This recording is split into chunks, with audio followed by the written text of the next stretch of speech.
Good morning and happy Thursday. Look, now the sun's behind me. There it is.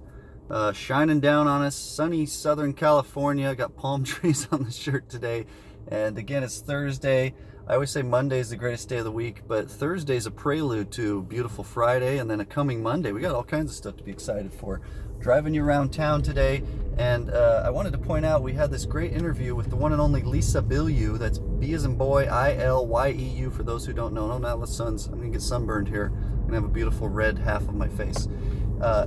Go enjoy that interview. She talks about some of her heroes. She talks about her relationship. She talks about the persistence, building this $1 billion plus business with her husband, Tom BILYEU. They are a power couple if I've ever seen one. So this interview is not to be missed. Go check out episode 52 of the podcast. And I also want to point out, I just finished listening to a book about Thomas Edison. This book was published in 1998, which was the year I graduated high school, for anyone counting. Go do that math. In any event, such a great book. It's over 20 hours long, the audiobook version. And there's this quote in the book that really stood out to me that Thomas Edison himself said, which was that many inventors try to develop things life-size and thus spend all their money instead of experimenting first on a small scale. And boy, this guy died, I think, in 1931 at the age of about 84, if I'm not mistaken. He was born in 1847, and that principle applies just as much now today as it did back then.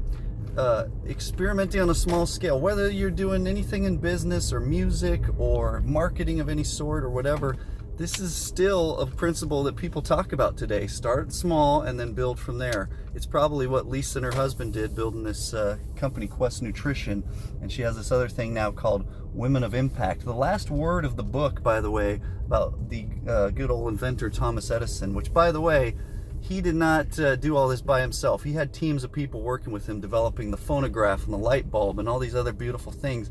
And all he was doing was experiments and then finding how these scientific principles could be applied to functional parts of our society to create something of worth and value or entertainment. And the last word of the book, I kept you hanging there for a second, the last word of the book is the word persistence.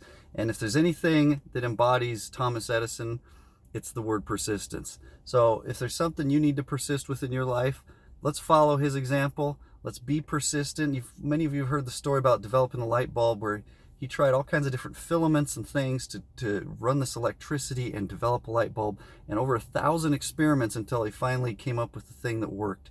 And so many people have pointed out that he said that he found 1,000 ways not to develop a light bulb and not to have a filament in a light bulb. So anyway, let's learn some things from these people. Continue to learn, grow, study. Listen to some books about people like Thomas Edison. Listen to this podcast, episode 52. Love you. Have a good Thursday. Have a good Friday. Have a good Monday and the weekend and the rest of April, May, and the years and decades to come. We got some great things coming. Love you. Have a good day.